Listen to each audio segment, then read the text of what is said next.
Hello everyone, welcome to lecture force. First question है, एक ball जिसकी काइनेटिक एनर्जी ई है, इसको 45 डिग्री के एंगल पे प्रोजेक्टाइल किया गया, तो हाईएस्ट पॉइंट पे काइनेटिक एनर्जी क्या होगी।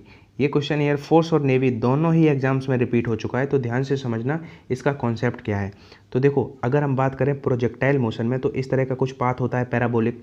तो यहाँ पे वेलोसिटी के दो कंपोनेंट होते हैं, एक जो हॉरिजॉन्टल कंपोनेंट होता है वी कॉस थीटा, एक होता है vertical component we sine theta. ये वेलोसिटी के दो कंपोनेंट होते हैं, ठीक है। जो वर्टिकल वाला उसको वर्टिकली अपवर्ड ले जाता है, हॉरिजॉन्टली वाला इसको इधर ले जाता है, तभी वो पाथ पैराबोलिक बनता है।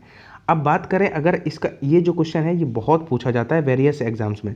अगर हाईएस्ट पॉइंट पे हम देखें तो यहाँ पे केवल क्षैतिज घटक कार्य करेगा वी कॉस थीटा, ऊर्ध्वाधर घटक यहाँ पे जीरो हो जाता है, क्योंकि अब और फर्दर ऊपर तो जाना नहीं है उस पार्टिकल को, ये हाइट मैक्सिमम है, यानी कि ऊर्ध्वाधर घटक यहाँ पे कार्य नहीं करता है, केवल वेलोसिटी का क्षैतिज घटक कार्य करता है। ये बात आप नोट कर लेना, ठीक है। अब बात करें इस क्वेश्चन में, इस क्वेश्चन में काइनेटिक एनर्जी पूछी गई है हाईएस्ट पॉइंट पे, ठीक है। तो हम फॉर्मूला लगाएंगे हाफ एम। अब यहाँ पे सिंपली वी नहीं रखेंगे, हाईएस्ट पॉइंट पे वी कॉस थीटा रखेंगे, ठीक है। ये चीज़ आप याद रखना, हाफ एम वी स्क्वायर, लेकिन वी का मान हमने वी कॉस थीटा रखा क्योंकि हाईएस्ट पॉइंट पे उसका क्षैतिज घटक कार्य करता है।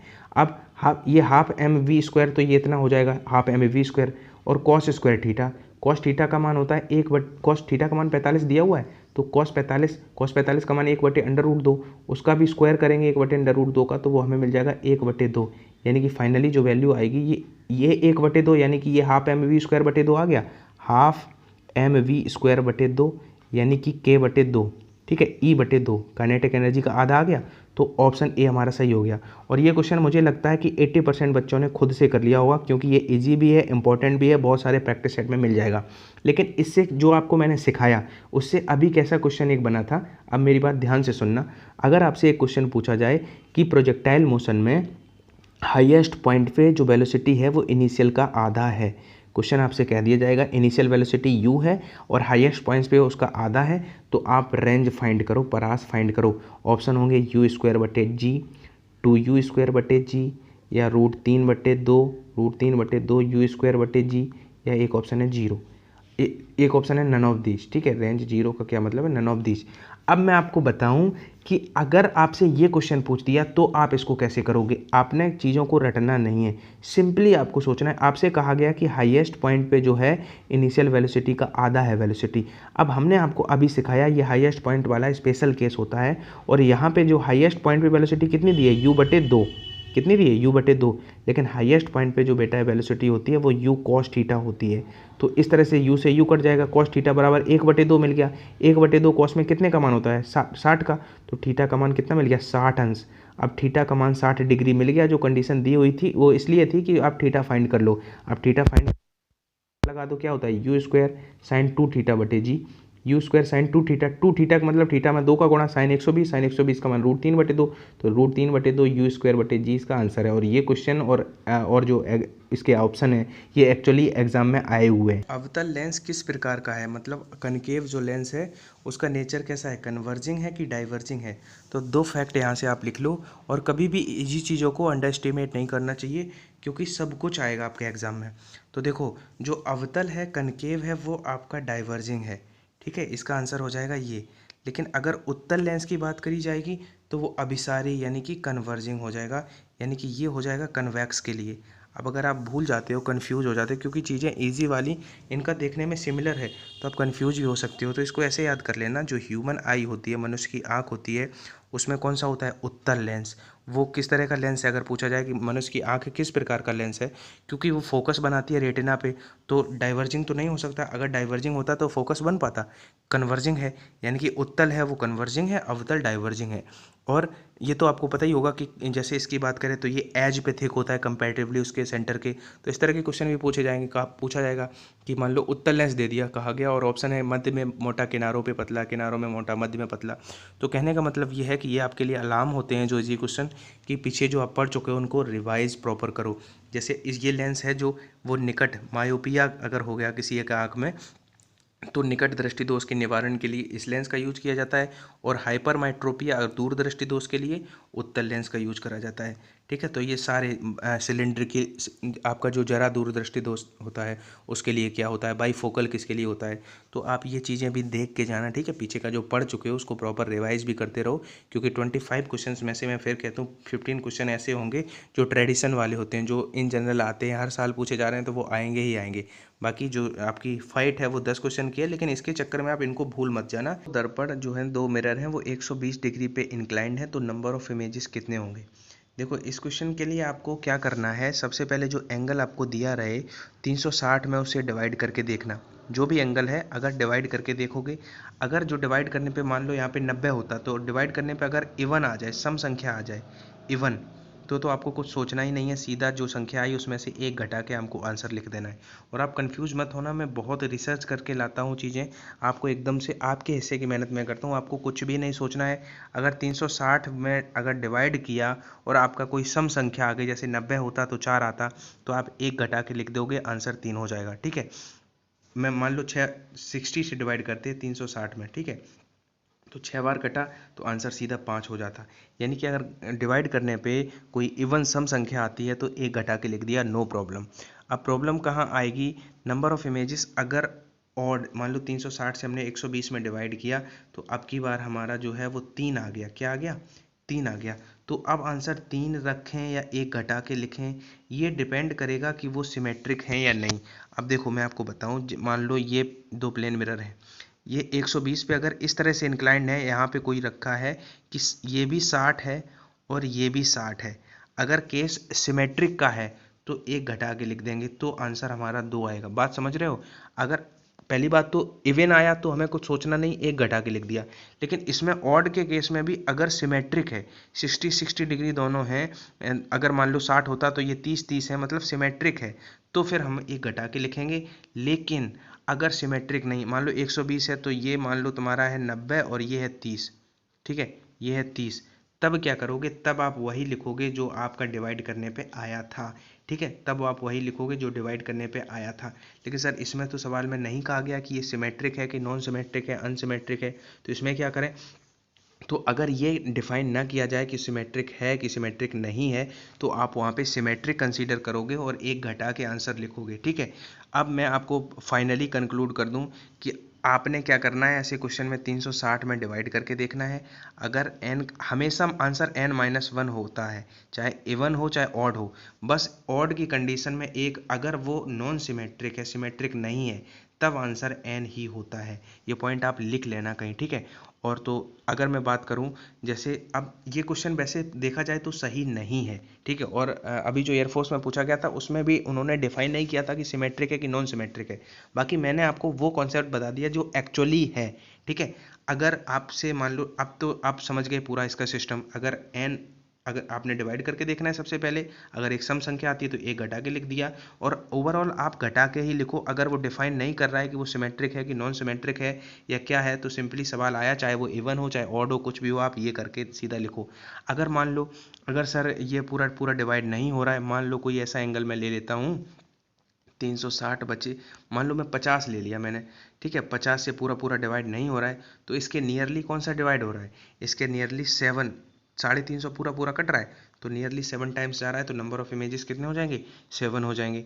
प्लेन मिरर से एक क्वेश्चन आएगा कि एक मनुष्य है, उसकी ऊंचाई है 10 मीटर, उसको अपना पूरा इमेज देखने के लिए प्लेन के मिरर जो है वो कितनी हाइट का होना चाहिए, तो उसकी आधी हाइट का एटलीस्ट हो तो वो अपना पूरा इमेज देख पाएगा, यानी कि उसकी हाइट वो 5 मीटर होनी चाहिए। इसका अपोजिट जस्ट क्वेश्चन आएगा कि अगर एक प्लेन मिरर के सामने कोई पर्सन 2 मीटर पर सेकेंड से भाग रहा है, तो उस प्लेन मिरर में एपियर डबल होगा, यानी कि उसमें एपियर होगा 4 मीटर पर सेकेंड।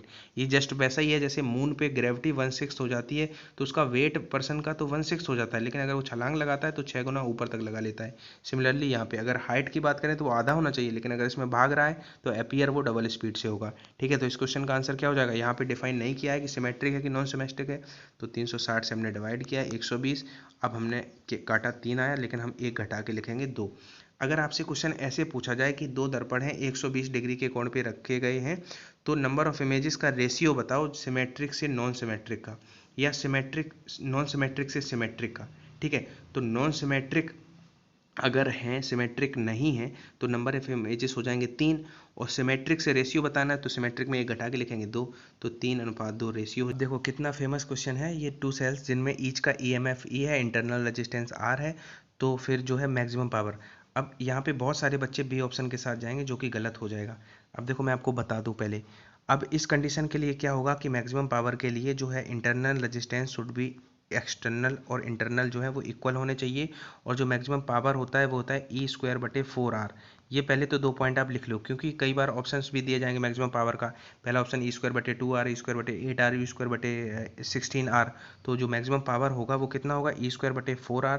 और जो कंडीशन होगी वो ये होगी। ये कहाँ से आई है, थोड़ी एक झलक मैं ये भी बता दूँ कि जो I बराबर होता है वो क्या होता है, E/R+R, ठीक है।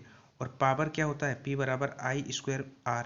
अब इसमें क्या करेंगे, I इसका मान रखेंगे, I का इसमें पावर के लिए मैक्सिमम के लिए, तो I इसका स्क्वायर करेंगे, और R दोनों इक्वल हैं तो बड़ी R को भी छोटा r लिखेंगे, तो फाइनली जो निकल के आएगा वो E²/4R आएगा। पहले तो आप ये 2 पॉइंट अपने नोटबुक में लिख लो।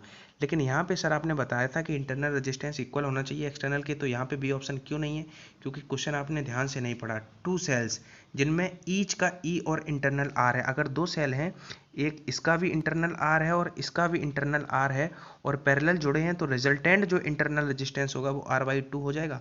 और क्या कहता है मैक्सिमम पावर के लिए कि जो रिजल्टेंट जो आपका एक्सटर्नल है वो इंटरनल के इक्वल हो। तो इसलिए इस क्वेश्चन में आपको ध्यान से पढ़ना था, आंसर हमारा ए था ना कि बी। लेकिन हमने इसके साथ और जो 2 बातें बताई हैं वो एक्सपेक्टेड है कि आपके अपकमिंग एग्जाम में आ सकते हैं। एक पार्टिकल F, नेक्स्ट है एक पार्टिकल F फ्रीक्वेंसी से सिंपल हार्मोनिक मोशन कर रहा है, तो इसकी काइनेटिक एनर्जी के ऑसिलेशन की फ्रीक्वेंसी क्या होगी। अब देखो मान लो कोई पार्टिकल यहाँ है, उसकी काइनेटिक मैक्सिमम होगी, लेकिन जब वो एक्सट्रीम पे जाएगा तो पोटेंशियल मैक्सिमम हो जाएगी। फिर अगेन जब वो यहाँ पे आएगा तो फिर काइनेटिक मैक्सिमम, फिर एक्सट्रीम पे गया तो पोटेंशियल, फिर यहाँ पे आके फिर काइनेटिक मैक्सिमम। इसको मैथमेटिकली मत जाना आप लोग से, जब जीरो से जब मीन से आपका एक्सट्रीम पे गया, फिर एक्सट्रीम से फिर मीन पे आया, फिर मीन से फिर एक्सट्रीम पे गया, फिर मीन पे आया। और जबकि फ्रिक्वेंसी होता क्या है, ये हमारा एक साइकिल का, लेकिन वो कितनी, एक बार यहाँ से एक्सट्रीम पे जाना फिर जीरो पे आना, लेकिन ये साइकिल है वो 2 बार रिपीट हो रहा है, तो काइनेटिक एनर्जी के ऑसिलेशन की फ्रीक्वेंसी कितनी हो जाएगी, 2f हो जाएगी, ठीक है। तो इसका आंसर हो जाएगा 2f। और आप अगर टेलीग्राम पे नहीं जुड़े हो तो वहाँ पे जरूर जुड़ जाओ। मान लो यहाँ पे मैंने ये क्वेश्चन कराया, तो आज ही मैं वहाँ पे और इससे एसोसिएटेड 2 क्वेश्चन कराऊंगा। मतलब मैं बताना क्या चाह रहा हूँ, जैसे जो क्वेश्चन मैं आज यहाँ कराता हूँ, तो जो एक्सप्लेनेशन मैं यहाँ नहीं दे पाया उससे रिलेटेड क्वेश्चन वहाँ पे करा देता हूँ ये, ठीक है। तो वहाँ पे जरूर जुड़ जाना, डिस्क्रिप्शन बॉक्स में लिंक है, ठीक है, कहाँ पे मैक्सिमम पोटेंशियल होती है, कहाँ पे किस तरह से ऐसे और क्वेश्चन बनते हैं, तो आप वहाँ पे जुड़ जाओ और उन क्वेश्चन में पार्टिसिपेट जरूर करो। और हाँ, जब वो क्वेश्चन कराता हूँ अगर उसके नीचे आंसर अटैच करके मैंने एक स्क्रीनशॉट नहीं भेजा होता है, तो वहाँ पे आपको एक बल्ब जैसा दिखता होगा, उस पर आप क्लिक करोगे तो ऊपर यहाँ पे आपको एक्सप्लेनेशन दिख जाती है उससे रिलेटेड। नेक्स्ट क्वेश्चन है, 4 कड़ों को प्रत्येक का मास m है, एक L साइड वाले स्क्वायर के कॉर्नर पे रखा गया है, वर्ग में A से गुजरने वाला और BD के समांतर अक्ष के परितः मोमेंट ऑफ इनर्शिया फाइंड करना है। देखो इसका आंसर है 3ml², लेकिन हमें याद तो हो जाएगा, आज के बाद हो जाएगा याद, लेकिन थोड़ा समझना भी है। कैसे, मैंने आपको फिगर बनाया, एक स्क्वायर बना लिया ABCD, मोमेंट ऑफ इनर्शिया क्या होता है, mr², यानी कि पूरा खेल जो है वो डिस्टेंस का ही तो है। अब यहाँ पे अगर मैं BD के पैरेलल की बात करी गई तो BD को हम मिला देते हैं, BD के पैरेलल इस पॉइंट को अगर O मान लें, तो यहाँ पे हमें बताना है A पे, ये फाइंड करना है। अब देखो अगर बात करें तो रिजल्टेंट जो होगा वो आई ए का प्लस आई बी का plus I C plus I D, I C plus I D answer. लेकिन अब यह है कि सबके लिए जो है वो डिस्टेंस अलग अलग है। ए पे तो कुछ सोचना ही नहीं है, ए के लिए आई ए तो जीरो हो गया, ठीक है, आई ए तो जीरो हो गया। अब बात करें ये डिस्टेंस हम कैसे निकालेंगे, और बी और डी का सेम होगा, बी और डी का सेम होगा, डिस्टेंस ये होगी, डिस्टेंस ये होगी, अगर साइड एल है तो ये इतना L/√2 हो जाएगा, L/√2 हो जाएगा। आपको समझ में आना चाहिए ये क्यों, अभी बाद में बता दूंगा, अभी आप कंफ्यूज नहीं होना। तो अगर हम बी और डी का लिखें, अभी हम सी पे नहीं लिख रहे हैं, बी और डी पे सेम होगा, वो कितना होगा mr², यानी कि m और r मतलब डिस्टेंस कितनी है, L/2 का स्क्वायर, तो L का स्क्वायर L² और √2 का स्क्वायर 2 ml² 2 हो गया, प्लस डी पे भी सेम होगा ml²/2 हो गया। अब बात सी की करें तो सी के लिए ये पूरी डिस्टेंस ये है, और ये क्या है, स्क्वायर का डायगोनल। स्क्वायर अगर साइड गिवन हो तो बिकड़ क्या हो जाता है, a√2, यानी कि साइड गुणा √2, ये पूरी डिस्टेंस जो c के लिए डिस्टेंस है वो l√2 है, तो प्लस m r स्क्वायर करेंगे यानी कि डिस्टेंस का स्क्वायर करेंगे, और √2l का स्क्वायर करेंगे तो 2l स्क्वायर हो जाएगा। ठीक है, यही मेरा आंसर हो गया। अब 2l स्क्वायर ये और इन दोनों को जोड़ोगे, हाफ और हाफ जोड़ेगा तो ml स्क्वायर बन जाएगा, यानी कि 2l स्क्वायर और ये l स्क्वायर 3l स्क्वायर हो गया। आंसर आ गया बी ऑप्शन।